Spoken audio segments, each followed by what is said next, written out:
ఆయ నమః. ఓం శ్రీ గణేశాయ నమః. ఓం శ్రీ గురుభ్యో నమః. అథ సత్యనారాయణ స్వామి వ్రతకథా ప్రారంభ. ప్రథమోధ్యాయః. ఏకదా నైమిషారణ్య ఋషయ స్తౌనకాదయ పర్వచ్చురమునియా సర్వే శృతం పౌరాణికం ఖలు.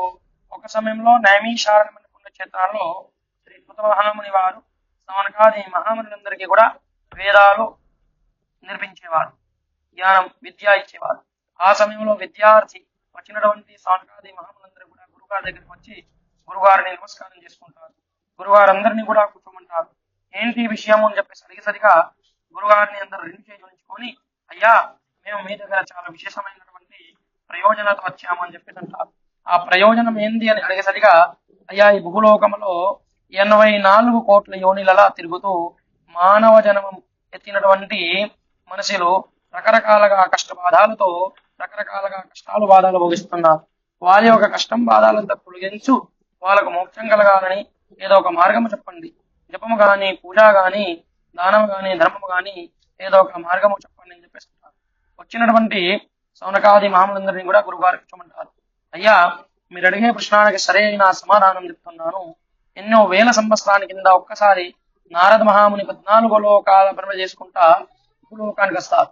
భూలోకానికి వచ్చేసరిగా భూలోకంలో ఏం చూస్తారంటే, ఇక్కడ ఉన్నటువంటి జనాలు తినడానికి తిండి లేకుండా, ఉండడానికి ఇల్లు లేకుండా, అంతా ఉన్న మనసు సంతోషం లేకుండా జయ శ్రీమన్నారాయణ జయ శ్రీమన్నారాయణ అంటూ వైకుంఠానికి వెళ్తారు.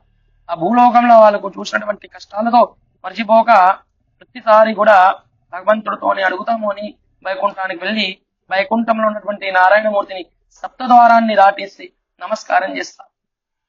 శుక్లాంబరధరం విష్ణుం శశివర్ణం చతుర్భుజం ప్రసన్నవదనం ధ్యాయే శర్వ విఘ్నోపశాంతి. శుక్లవర్ణము, చేతిలో శంఖం, చక్రం, గదా పద్మాన్ని ధరించే శ్రీ నారాయణమూర్తిని సాష్టాంగ ప్రణామం చేస్తున్నారు. నారాయణమూర్తి ఒక పాద సేవ చేసినటువంటి లక్ష్మీదేవిని కూడా నమస్కారం చేస్తారు. అలానే ప్రార్థనిస్తున్నారు. అయ్యా నారాయణ, నీ ఒక చేతిలో శంఖము, చక్రము, గదా పద్మాన్ని ధారించి క్షీర సముద్రం లోపల శేషశయ్యా మీద ధ్యాన ముద్రలో ఉన్నావు. నేను నిన్ను సాష్టాంగ ప్రణామం చేస్తున్నాను అంటారు. వచ్చినటువంటి నారదుని నారాయణ ఉవాచ, నారాయణమూర్తి అడుగుతున్నారు. ఏంటి విషయం నారద, అంతా క్షేమమేనా అని అడుగుతున్నారు. వచ్చినటువంటి నారద మహాముని, అయ్యా అంతా క్షేమమే, మీ ఆశీస్సులతో అంతా బాగానే ఉందని చెప్పేసి అంటారు. అయినా నా మనసులో ఉన్న ఒక ప్రశ్న మీతో సమాధానం తీసుకుందామని చెప్పేసి వచ్చానని చెప్పేసి అంటారు. ఆ ప్రశ్న ఏంది అని అనేసరిగా, అయ్యా నేను ఈ రోజు 14 లోకాల భ్రమ చేసుకుంటా భూలోకానికి వెళ్ళాను. భూలోకాల్లో ఉన్నటువంటి జనాలు ధ్యానాన్ని, జపాన్ని, దేవుణ్ణి మర్చిపోయి నాది నీది అన్నట్టు బతుకుతున్నారు. పునరజననం పునరమరణం, అక్కడ పుడుతున్నారు, సస్తున్నారు. 84 కోట్లలో తిరుగుతున్నారు. మరి వాళ్ళకు మోక్షం కలగాలని ఏదైనా వ్రతము గాని, దానము గాని, జపము గాని చెప్పమంటారు. నారాయణ వాచ, నారాయణమూర్తి అంటున్నారు. నారద, భూలోకం ఉన్నటువంటి కర్మక్షేత్రం, అక్కడ ఎవరు ఏ కర్మం చేస్తారో వాళ్ళకి అదే విధంగా ఫలం వస్తుంది. అయినా మీరు అడిగినటువంటి ప్రశ్నకి సరైన ఒక సమాధానం ఉంది. నా ఒక అవతారము రమా సహిత సత్యావతారం అని స్కంద పురాణ లోపల ఉంటుంది. ఈ వ్రతాన్ని ఎవరైతే, ఈ కథని ఎవరైతే వింటారో వాళ్ళ యొక్క కష్టబాధాలంతా తొలగిస్తూ అంతగా మోక్షాన్ని ప్రసాదిస్తాను. అయినా సత్యనారాయణ స్వామి వ్రతం చేయాలని ఇల్లంతా శుద్ధికి చేసి కట్టెపీటని అరటాకులు, మామిడాకులు, పూలమాలలతో అలంకారం చేసి స్వామివారి పీట కింద తెల్లటి వస్త్రం వేసి చిటికల బియ్యం వేసి గౌరీ గణపతి నవగ్రహాన్ని పూజిస్తూ స్వామివారికి ధూపమ దీపము నైవేద్యాలతో పూజించాలి. ఈ విధమైనటువంటి రమా సహిత సత్యనారాయణ స్వామి వ్రతం చేసుకుంటే వాళ్ళకు ఉన్నటువంటి కష్టాలు బాధలంతా తొలగిస్తూ అంతగా మోక్షాన్ని ప్రసాదిస్తారు. స్వామివారికి విశేషమైనటువంటి శిరా నైవేద్యాలు, బూరేల నైవేద్యాలు స్వామివారికి సమర్పించుకోవాలి. కథా కోపరి ఆరతి పూజలు చేస్తూ, ఉత్తర పూజలు చేస్తూ తీర్థ ప్రసాదం గ్రహించుకోవాలి. తోసిన ఒక 5గురు కన్నా వ్రతం ప్రసాదాన్ని వితరణ చేయాలి, అన్నదానం చేసుకోవాలి. ఈ విధానాలతో నూతన గృహప్రవేశం గాని, నూతనంగా కళ్యాణమైన వారు గాని, ఏదన్నా తీర్థయాత్రలు ఇచ్చినా గాని ఈ వ్రతం చేసుకుంటే చాలా శ్రేష్టమైనదని స్కంద పురాణంలో అలా చెప్పడం జరిగింది. ఇదే శ్రీ స్కంద పురాణే దేవాకండి సత్యనారాయణ వ్రతకథాయాం ప్రథమోధ్యాయ కులో రమా సహిత సత్యనారాయణ భగవానికి జయ. అక్షంతలు వేసి నమస్కారం చేసుకోండి. ఒక కొబ్బరికాయ కొట్టండి. అమ్మ ఒక స్టీల్ ఏదైనా గిలాస పాత్ర తీసుకురండి. తృతీయాధ్యాయ ప్రారంభ. కాశీ అని పుణ్యక్షేత్రాల్లో ఒక బ్రాహ్మణుడు సదానందం ఉండేవారు. నిత్యం కూడా దైవాశ్రమణ చేసుకుంటా నగరానికి వెళ్లి భిక్షయాత్రణ చేసేవారు, భిక్ష ముడుక్కునేవారు. అనుకున్న దాంట్లో వచ్చిన సాహిత్యాలతో కమ్మగా వంట చేసి నైవేద్యం సమర్పించేవారు. స్వామివారికి నైవేద్యం సమర్పించాక ప్రసాదాన్ని గ్రహించేవారు. ఒకరోజు ఉదయం నుంచి మధ్యాహ్న కాలం వరకు నగరమంతా తిరిగారు కానీ ఆ రోజు తినే ఆహారం ఏమి దొరకలేదు. జయ శ్రీమన్నారాయణ జయ శ్రీమన్నారాయణ అంటూ ఒక దేవాలయంలో కూర్చుంటారు. నారాయణమూర్తి దేవాలయంలో కూర్చొని స్వామివారి జప నామస్మరణ చేస్తున్నారు.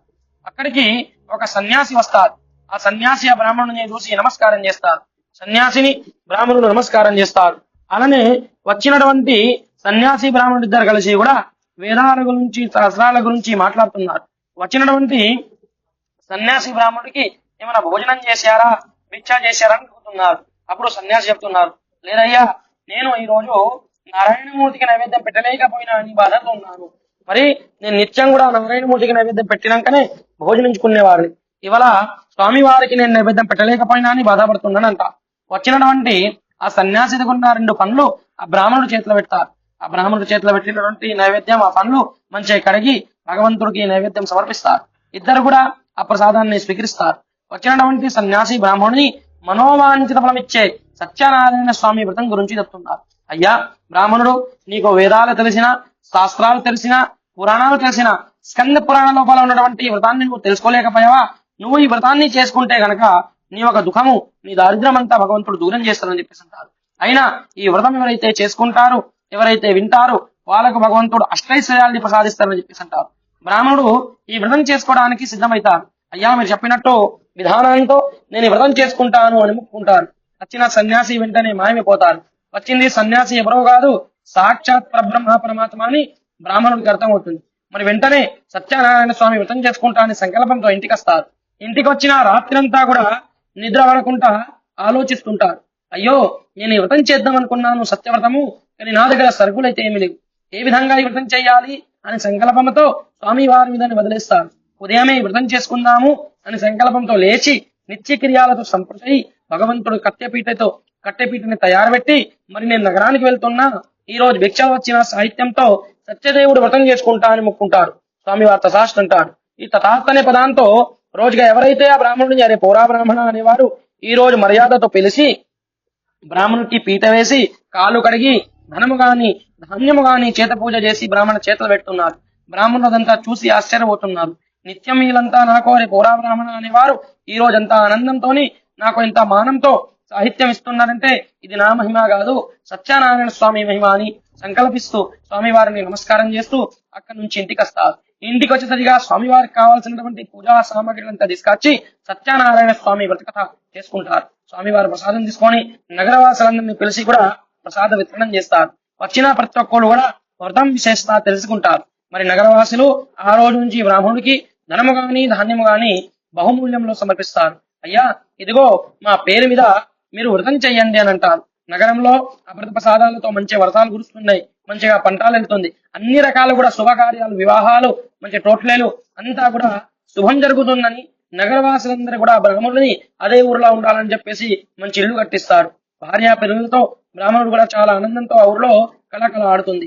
అన్ని రకాల కూడా శుభాన్ని అనుభవిస్తారు. మరి వైశాఖ మాసం పౌర్ణిమ సందర్భంగా ఈ వ్రతం చేసే సమయానికి ఒక కట్టెల మటైనా కూడా అక్కడికి వస్తారు. ఆ కట్టెల మటైనా అక్కడికి వచ్చి ఆ బ్రాహ్మణుని ఈ వ్రతంలో నిమిత్తమై చూసి, మరి ఈ బ్రాహ్మణుడు కొన్ని రోజుల క్రితం నాకు కలిస్తే భిక్షవడుకుంటున్నాడు, ఇవాళ ఈ వ్రతం చేస్తుందనంటే ఖచ్చితంగా ఈ భగవంతుడే ఈ బ్రాహ్మణుడికి ఏదో ఒక ఫలం ఇచ్చారని బ్రాహ్మణుడి దగ్గర వ్రతం గురించి తెలుసుకుంటారు. కట్టెలు అమ్ముతే నాకు వచ్చిన ధనంతో నేను కూడా సత్యదేవుడు వ్రతం చేసుకుంటా, నా దారిద్ర్యం కూడా భగవంతుడు దూరం చేస్తారని సంకల్పంతో కట్టెలు నెత్తి మీద పెట్టుకొని మంచి నగరానికి వెళ్తారు. ఆ రోజు కట్టెలు అమ్మితే బహుమూల్యంలో ధనం వస్తుంది. ఆ ధనాన్ని చూసి భగవంతుడిని నమస్కారం చేసి స్వామివారికి కావాల్సినటువంటి వ్రత సామానంతా తీసుకొచ్చి స్వామివారు వ్రతం చేసుకుంటారు. స్వామివారి ప్రసాదాలతో మంచి వ్యాపారి అయి అన్ని అష్టైశ్వర్యాన్ని భోగిస్తూ అంతగా వైకుంఠానికి చేరుకుంటారు. ఇది శ్రీ స్కంద పురాణే రేవాఖండే సత్యనారాయణ వ్రతాయాం ద్వితీయోధ్యాయ. బోలో రమా సహిత సత్యనారాయణ భగవానికి జయ. తృతీయాధ్యాయ ప్రారంభ. ఒక కొబ్బరికాయ కొట్టండి. అవంతి రాజ్య పరిపాలకుడు ఉల్కాముఖని రాజు రాజ్య పరిపాలన చాలా మంచి చేసేవారు. రాజ్యంలో ఉన్న ప్రజలందరినీ కూడా చాలా బాగా చూసుకునేవారు.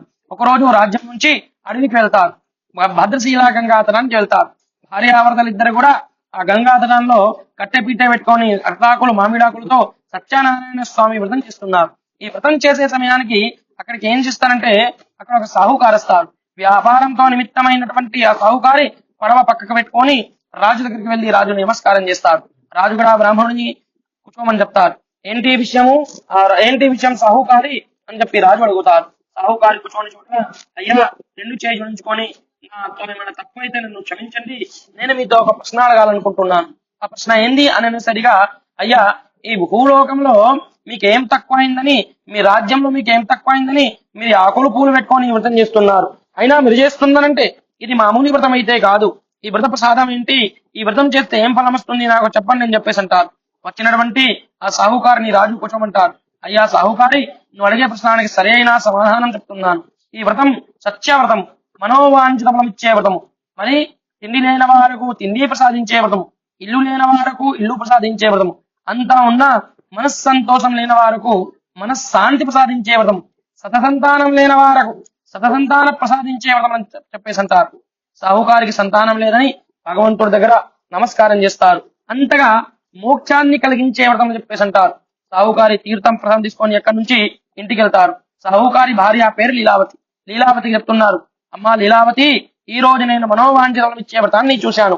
మరి మా కష్టాలు బాధలు భగవంతుడు తొలగిస్తే మాకు సంతానం అయితే గనక మేము కూడా సత్యదేవుడు వ్రతం చేసుకుంటామని మొక్కుకుంటారు. స్వామివారు తథాస్తు అంటారు. ఆ ప్రసాదం తెచ్చిన ప్రసాదం లీలావతి గ్రహిస్తుంది. కొన్ని రోజుల క్రితమే లీలావతి గర్భిణి అవుతుంది. ఏ విధంగా అయితే చంద్రుడు ఉంటారో ఏ విధంగా అయితే పౌర్ణిమ చంద్రమా పెరుగుతుంది, ఆ విధంగా లీలావతి గర్భంలో గర్భం కూడా పెరుగుతుంది. పదోనేలాగా చంద్రులాగా ఉన్నటువంటి కళతో ఒక అమ్మాయిని జన్మిస్తుంది. ఆ అమ్మాయి కూడా చాలా అందంగా చాలా కలగుందని బ్రాహ్మణులు జన్మపత్రిక చూస్తే కళావతి అని నామకరణం చేస్తారు. కళావతి నామకరణమైన రోజు ఈ వ్రతం చేద్దామంటే ఇప్పుడు ఎందుకు, అమ్మాయి వివాహం కూడా చేసేద్దామని ఒప్పుకుంటారు. స్వామి వారు తథాస్తు అంటారు. సాహుకారి వేరే వ్యాపార నిమిత్తమై వేరే దేశాలకు వెళ్లి వ్యాపారం చేయడం ప్రారంభిస్తారు. వ్యాపారం చేస్తూ చేస్తూ ఒక 16 సంవత్సరాలు వేరే దేశాలకు ఉండిపోతారు. బాగా ధనం సంపాదించుకొని తిరిగి ఇంటికి వస్తారు.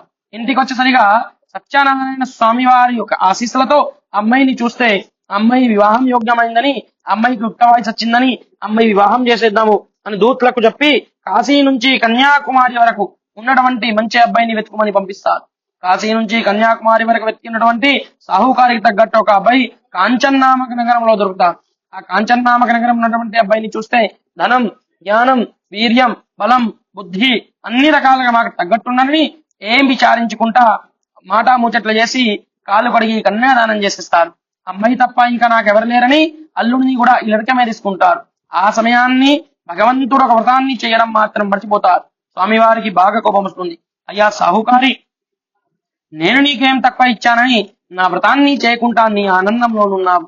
ఇప్పటికన్నా నేను దారిద్రాన్ని ప్రసాదిస్తాను అని శాపం ఇస్తారు. ఈ విషయం సాహుకారికి తెలక అల్లుడు మామ ఇద్దరు కూడా పడవలు ఎక్కి రాజు చంద్రకేతు రాజ్యానికి వెళ్ళి వ్యాపారం చేయడానికి వెళ్తారు.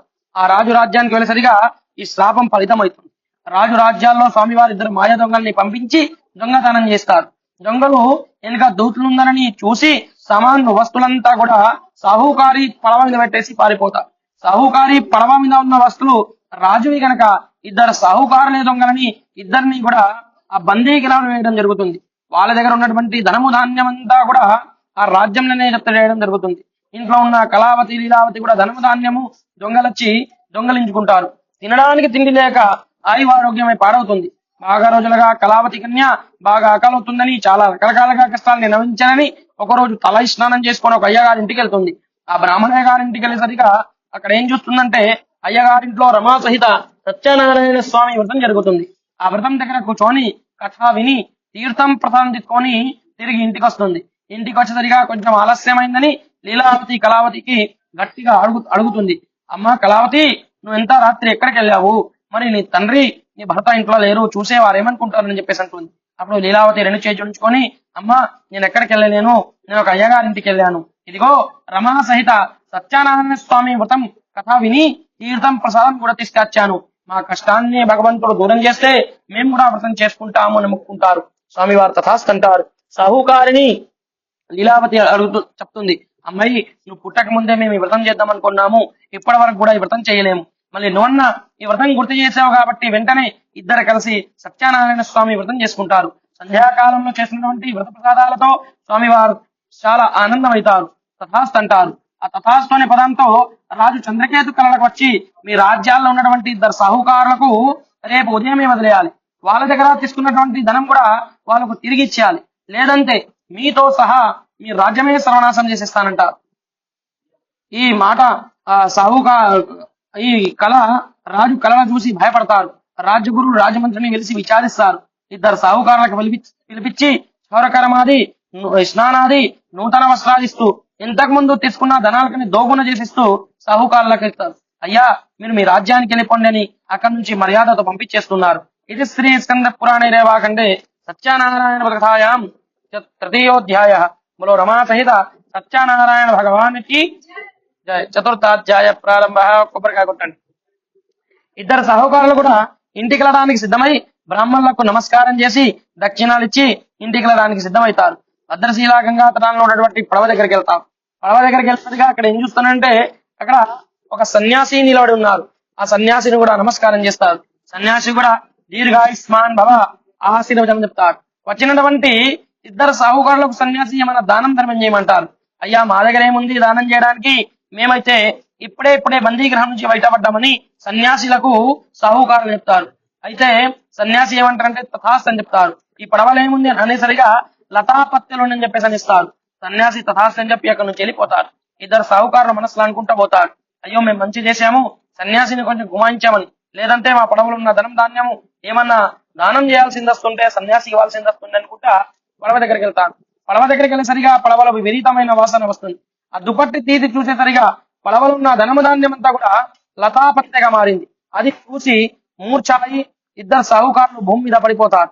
కొద్దిసేపటిగా మెల్కొస్తే అంతగానం ధనం తొక్కెట్లయింది. మరి ఆ సన్యాసియే మాకు శాపం ఇచ్చారా, లేదంటే ఆ రాజుయే తుక్కిచ్చారని చెప్పేసి ఆలోచిస్తారు. ఒకవేళ సన్యాసి శాపం ఇచ్చి ఉంటే మళ్ళీ అక్కడికి వెళ్తే ఏదో ఒక పరిష్కారం దొరుకుతుంది. అయినా ఆ రాజువే తుక్కిచ్చుంటే అక్కడికి వెళ్తే మళ్ళీ బందీగ్రామం వేస్తారని భయం ఉంటుంది. అయినా ఇప్పుడు రాజు దగ్గర వెళ్ళొద్దు, సన్యాసి దగ్గరికి వెళ్దామని చెప్పేసి ఇద్దరు కలిసి సన్యాసి దగ్గరికి వెళ్తారు. సన్యాసి దగ్గరికి వెళ్ళేసరిగా సన్యాసి కొంచెం దూరంలోని తపస్సులో కూర్చున్నారు. ఇద్దరు సాహుకారులు సన్యాసి దగ్గరికి వెళ్ళి సన్యాసి పాదాలు పట్టుకుంటారు. ఇద్దరు ఆ పాదాలు పట్టుకొని, అయ్యా సాధు సన్యాసి మమ్మల్ని మన్నించండి, క్షమించండి, మేము మీతో అబద్ధం ఆడాము, మా పడవలో ఉన్న ధనము ధాన్యాన్ని లతాపత్తిగా చెప్పామని చెప్పేసి అంటున్నారు. మా పడవలో ఉన్న ధనం ధాన్యము మాకు వచ్చుటచ్చు చేస్తే మీరు అడిగిందంతా ధనం ఇస్తామని చెప్పేసి అంటారు. సన్యాసి ఇద్దరిని చూసి నవ్వుతున్నారు. అయ్యా మీరు నన్నే ఇస్తా అంటున్నారు, మీ దగ్గర అయితే ఏమి లేదు, మీరు అన్నదే జరిగింది కదా అని చెప్పేసి అంటారు. ఇద్దరు కూడా క్షమాయాచన చేస్తారు. అయ్యా మిమ్మల్ని మేము గుర్తుపట్టలేకపోయాము, మమ్మల్ని మన్నించి క్షమించి ఏదో ఒక పరిష్కారం చెప్పండి అని చెప్పేసి అంటారు. మిమ్మల్ని అయితే బ్రహ్మ కూడా గుర్తించలేరు, శివుడు కూడా గుర్తించలేరు, మేమెంత అని చెప్పేసి అంటారు. అప్పుడు ఇద్దరికి సాహుకారుడు చెప్తున్నారు, అయ్యా మీరు ఇంతకు ముందే మీ సంతానం లేనప్పుడు నువ్వు సాహుకారి సత్యనారాయణ వ్రతం చేద్దామన్నావు, ఇప్పుడు కూడా ఆ వ్రతాన్ని చేయలేవు, సంతానమైనా కూడా ఆ వ్రతాన్ని చేయలేవని, సంతాన వివాహం అప్పుడన్నా ఆ వ్రతాన్ని చేయలేవని స్వామి వారిని మీద కోపం కచ్చిండు. ఇప్పటికన్నా నువ్వు సత్యనారాయణ స్వామి వ్రతం చేసుకుంటే కనుక భగవంతుడు నిన్ను మన్నిస్తారని చెప్పేసి అంటారు. వెంటనే ఇద్దరు సాహుకారులు బ్రాహ్మణయ్య గారిని పిలిచి సత్యనారాయణ స్వామి వ్రతం చేసుకుంటారు. అబద్ధ ప్రసాదాలతో తీర్థం ప్రసాదం గ్రహణిస్తారు. అలానే తీర్థ ప్రసాదం తీసుకున్న తక్షణమే పడవలు ఉన్నటువంటి లతాపత్తి అంతా కూడా బంగారాలు వజ్రాలు మాణిక్యాలుగా మారుతాయి. అదంతా చూసి ఆశ్చర్యపోతారు. ఇద్దరు కూడా బహుమూల్యంలో ధర్మం చేస్తారు. అప్పటికి సాహుకారికి జ్ఞానోదయమైందని అక్కడి నుంచి భగవంతుడు నామస్మరణ చేస్తూ ఇంటికి వెళ్ళడానికి సిద్ధమవుతారు. ఒక దూతని ఇంటికి పంపించేసి మేము వచ్చినటువంటి సమాచారం ఇంట్లో అందజేయమంటారు. కళావతి లీలావతి కూడా ఇంట్లో రమణ సహిత సత్యనారాయణ స్వామి వారు వ్రతం చేసి మరి సాధులు వస్తుందని సమాచారం విని కలశం హారతి తీసుకొని గంగాతరానికి వెళ్తారు. గంగాతరానికి వెళ్ళేసరిగా ఏం చూస్తున్నానంటే గంగాతరంలో అల్లుడు పడవ రెండు కూడా చూడంగానే ఆ పడవల మునిగింది, పడవతో సహా ఆ గంగాల మునిగింది. అది చూసి కళావతి చేతలో ఉన్న కలశాన్ని కింద పాడేస్తుంది. అయ్యయ్యో నా భర్త లేక నేను బతికేం చేస్తా, నేను కూడా ఇదే గంగలో దుంకి చనిపోతానంటుంది. అప్పుడే ఆకాశం నుంచి ఆకాశం అడుగుతుంది, సావధాన్ కళావతి, నీ ఇంట్లో వ్రతం చేసి తీర్థము ప్రసాదం తీసుకోకుండా నీ భర్తని చూడ్డానికి వచ్చావు కనుక నీ భర్త నీకు మాత్రమే కనబడతలేదు. ఇప్పటికన్నా ఇంటికెళ్ళి స్వామివారి తీర్థ ప్రసాదం స్వీకరించుకొని వస్తే నీ భర్త నీకు ప్రాప్తం అవుతాడని స్వామివారు అంటారు. వెంటనే అమ్మాయి ఇంటికి వెళ్తుంది. ఇంటికెళ్ళి స్వామివారిని ఉత్తర పూజ చేసి క్షమాప్రార్థన చేసి తీర్థం ప్రసాదం తీసుకొని తిరిగి గంగాతరానికి వస్తుంది. గంగాతరానికి వచ్చేసరిగా అక్కడ భర్త ఉందని ఆనందపడుతూ భజన కీర్తనాలతో అందరు కలిసి ఇంటికి వస్తారు. ఆ రోజు నుంచి స్వామివారిని మరవగా ప్రతి పౌర్ణిమ రోజు సత్యనారాయణ స్వామి వ్రతకథ చేస్తూ భూలోకాల్లో ఉన్నటువంటి సత్యనారాయణ స్వామి వారి వ్రతం చేస్తూ అంతగా వైకుంఠానికి చేరుకుంటారు. ఇది శ్రీ స్కంద పురాణే రేవాఖండే సత్యనారాయణ కథాయాం చతుర్థోధ్యాయ. బోలో రమా సహిత సత్యనారాయణ భగవానికి పంచమాధ్యాయ ప్రారంభ. కొబ్బరికాయ కొట్టండి. తుంగధ్వజ అనే రాజు రాజ్య పరిపాలన చాలా మంచి చేసేవారు. రాజ్యంలో ఉన్న ప్రజలందరినీ కూడా చాలా బాగా చూసుకునేవారు. ఒకరోజు ఉదయమే రాజ్యం నుంచి అడవికి వెళ్లి బాగా పశువుల్ని సంహరిస్తారు, చంపేస్తారు. అలసిపోయాను అని ఒక బెట్టపడి చికెన్ తెచ్చి విశ్రాంతి తీసుకుంటున్నారు. అక్కడ చిన్న చిన్న పిల్ల పిల్లలు సత్యనారాయణ స్వామి వ్రతం చేస్తున్నారు. ఆ వ్రతాన్ని చూసి అక్కడికి వెళ్లకుండా నమస్కారం చేయకుండా రాజు అలానే కూర్చుంటారు. చిన్న చిన్న గొల్ల పిల్లలు ఏం చేస్తారంటే మా రాజాగారు వచ్చారని తీర్థము ప్రసాదం తీసుకొచ్చి ఆ రాజు దగ్గర పెట్టేసి అక్కడ నుంచి వెళ్ళిపోతారు. రాజు ఆ ప్రసాదాన్ని పరిత్యాగం చేసి గుర్రం ఎక్కి రాజ్యానికి వెళ్తారు. స్వామివారిని నమస్కారం చేయలేరని, స్వామివారి తీర్థము ప్రసాదం స్వీకరించలేరని స్వామివారికి రాజు మీద బాగా కోపం వస్తుంది. ఆ రాజును ఉన్నట్టు రాజ్యం నుంచి బహిష్కారం చేయిస్తారు. ఇంకొక రాజు ఆ రాజ్యంలో కబ్జా చేసుకొని ఉన్న రాజుని బహిష్కారం చేస్తారు. రాజు గేట్ ద్వారకి వెళ్ళసరిగా రాజుని దూతలాపుతారు. అయ్యా మీరు ఎవరని చెప్పేసారు అడుగుతారు. నేను ఈ రాజ్యానికి రాజుడు, నన్నే అడుగుతావా అని గట్టిగా దూతల మీద రాజు అరుస్తారు. ఎవరు కూడా రాజు మాట వినకుండా గుర్రం పై నుంచి కిందికి నూకేస్తారు. మా రాజ్యంలోనూ గుర్రం ఎక్కి తిరుగుతున్నాయింది, మా రాజు అయితే లోపల ఉన్నారని చెప్పేసి అంటారు. ఆ రాజు అపమానాన్ని సహించలేక అక్కడి నుంచి నర్సుడికి కాలుకు చెప్పలేవని రక్తం గారుతుంది. బట్టలంతా చినిగిపోయి, గడ్డాలు పెరిగిపోయి, వెంటకాలు పెరిగిపోయి తిరుగుతూ ఎన్నో రాజ్యాలు తిరుగుతారు. ఆకలైతే మరి అంత బిచ్చగాళ్ళలాగా అడుక్కొని తినడం ప్రారంభిస్తారు. చాలా సంవత్సరాలు, చాలా రోజులు ఎన్నో రాజ్యాలు తిరుగుతూ పునంగా అదే బట్టబడిచి కింద కూర్చొని విశ్రాంతి తీసుకుంటారు. ఆలోచిస్తున్నారు, అయ్యో నేను నా జన్మంలోనే ఏ పాపం చేయలేను, మరి తెలంది పాపము నాతో ఏం జరిగింది? ఆ రోజు నేను శికారికి వచ్చినప్పుడు చిన్న చిన్న గొల్ల పిల్లలు ఇక్కడ ఏదో వ్రతం చేస్తున్నారని స్వామివారిని నమస్కారం చేయక తీర్థము ప్రసాదం తీసుకోలేక నేను ఇక్కడి నుంచి వెళ్ళిపోయాను. కాబట్టి ఈ దారిద్ర్యం నాకు వచ్చింది. ఇప్పటికన్నా భగవంతుడు నన్ను మన్నిస్తే, క్షమిస్తే గనక నేను ఆ వ్రతమేంటో చేసుకుంటాను అని మొక్కుంటారు. స్వామివారు తథాస్తు అంటారు. స్వామివారంటే 100 తప్పులను క్షమించేవారు కాబట్టి రాజు తప్పుని క్షమిస్తారు. ఆ రోజు కూడా చిన్న చిన్న గొల్ల పిల్లలు అక్కడ వ్రతం చేసుకోవడానికి వస్తారు. అందరి మధ్యలో కూర్చొని సత్యనారాయణ స్వామి వారి వ్రత కథ వింటారు. రాజు కథ విన్న తీర్థము ప్రసాదం తీసుకున్న తక్షణమే రాజ్యం నుంచి రాజుకున్న 100 కుమారులు గుర్రాలు, ఏనుగులు, వేండబాజలతో రాజ్యమంత్రి వేద మంత్రాలతో బ్రాహ్మణులు రాజుని స్వాగత పలించుకోవడానికి వస్తారు. రాజుడు పునర్రాజ్యవంతుడైతారు. రాజ్యం వచ్చిందన్న అహంకారం లేకుండా ప్రతి పౌర్ణిమ రోజు సత్యనారాయణ స్వామి వారి సామూహిక వ్రతం చేయడం ప్రారంభిస్తారు. భూలోకాలు ఉన్నటువంటి సుఖదుఖాన్ని భోగిస్తూ అంతగా వైకుంఠానికి చేరుకుంటారు. అయ్యో ఇవాళ ఈ వ్రతాన్ని చేయలేని వారి పరిస్థితి ఎట్లా అంటే, ఈ వ్రతం జరిగే చోట్ల కూర్చొని కథ విని స్వామివారి యొక్క తీర్థం ప్రసాదం తీసుకుంటే మాత్రం సత్యనారాయణ స్వామి వ్రతము చేసినంత పుణ్యం వస్తుందని స్కంద పురాణ లోపల చెప్పడం జరిగింది. ఇది శ్రీ స్కంద పురాణే రేవాఖండే సత్యనారాయణ వ్రత కథాయాం పంచమోధ్యాయ. బోలో రమా సహిత సత్యనారాయణ భగవానికి పూలు పత్రం ఎక్కియండి, దండం పెట్టుకోండి. శ్రీమన్నారాయణాయ నమః. ఓం విష్ణవే నమః. సత్యనారాయణ స్వామి దేవతాభ్యో నమః. కొబ్బరికాయ కొట్టండి.